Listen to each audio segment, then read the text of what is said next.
Good afternoon, everyone. I am Tricia, and today we'll study a critical exploration of financial inclusion initiatives in the Philippines. Our journey begins with the title Assessing the Efficacy of Government Intervention Mechanism on Financial Inclusion Initiatives in the Philippines and their implications on economic disparities. In fostering sustainable development, the Philippines prioritizes financial inclusion through government-led initiatives to enhance accessibility, particularly in underserved areas. Utilizing the PRISMA framework, this review assesses 30 empirical studies, revealing that government actions, including programs like Pantawid Pamilyang Pilipino and financial literacy initiatives, significantly contribute to inclusive growth. The Bangko Sentral ng Pilipinas emphasizes literacy and stability. In conclusion, government intervention profoundly impacts sustainable financial inclusion and economic development, urging strategic investments, policy support, and long-term measures like reducing tax barriers for sustained efforts.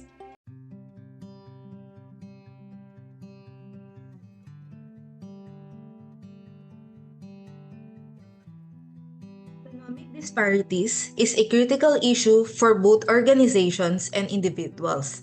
This study examines the difficulties, tactics, and adherence to government interventions in terms of promoting financial inclusion in the Philippines. It examines the purposeful actions taken by the stakeholders to understand and incorporate government policies concerning financial inclusion in order to ensure effectiveness. Additionally, the study investigates the methods by which organizations implement and distribute financial information while maintaining privacy and security standards in the context of promoting inclusive economic growth. However, challenges persist, prompting us to question the role of government in establishing the comprehensive and interconnected systems for secure financial provision. So today, we explore the nuances of this commitment and its implications. As we embark on our exploration, let's first understand the core questions steering our study. How influential is government intervention in the progress of financial inclusion initiatives? How do different institutions react to these policies, and what measures ensure their effectiveness? And crucially, what are the consequences of government-led financial inclusion initiatives on economic inequalities within the Philippines?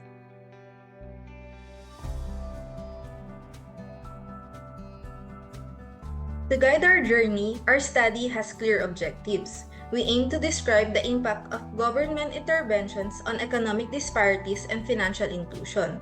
We'll delve into wealth distribution, income levels, and overall economic inclusivity. Plus, we'll assess disparities across regions and income groups, examining the key economic indicators. Then lastly, we'll explore financial inclusion through relevant indicators, providing a comprehensive perspective. So, these are the objectives of the study shown in the right side of the screen.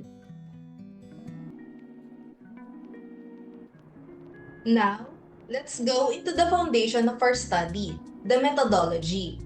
I organize articles through a rigorous selection process employing the PRISMA framework. PRISMA framework is employed for systematic review and meta-analysis, ensuring a structured approach, narrowing the focus to 30 interconnected pieces of literature. Our tools included a systematic approach, a structured review, and utilization of Science Direct database. Now, let's navigate through the discoveries we found out and studied.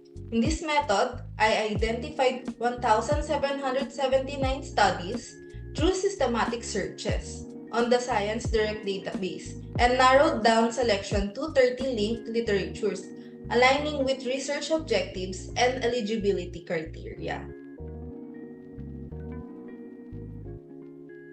For the result and discussion, in my research, lumitaw na mahalaga ang papel ng pamahalaan sa pagtugon sa economic disparities sa Pilipinas or our economic inequalities. So the study contends that government intervention plays a crucial role in mitigating economic disparities and promoting financial inclusivity in the Philippines. Ang mga programa at reforma ay nag-aambag sa inclusive growth, ngunit mayroong mga komplikasyon at pangangailangan para sa patuloy na pag-unlad. Moreover, here lies the center of our study. Government commitment, evidenced through programs like Conditional Cash Transfer Program and Comprehensive Tax Reform Program Package 1. Inclusive Business Accreditation, Intergovernmental Fiscal Transfers, addresses wealth inequalities, and many others.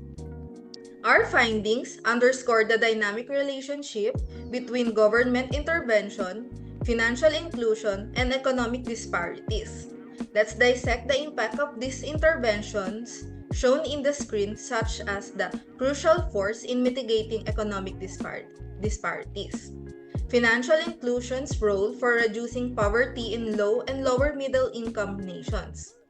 Complex dynamics, which intricate impact varying across regions and demographic groups, and the importance of comprehensive research is needed to identify patterns and variations for tailored interventions.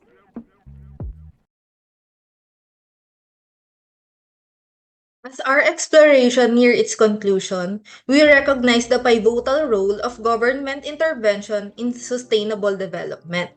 Our study not only identifies disparities, but emphasizes the ongoing commitment of the government. Insights garnered today offer valuable implications for policymakers, researchers, and stakeholders. Findings covering aspects from gender disparities to the positive impact of financial inclusion on economic growth contribute to inclusive economic development in the Philippines. To end my study, in essence, our main lesson is that government intervention fosters sustainable development, reducing disparities in financial inclusion. This statement summarizes the core insight of our study.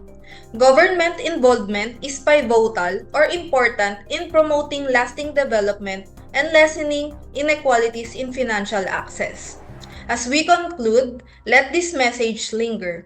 Thank you for joining me on this insightful journey of my study about the government intervention mechanism in the Philippines.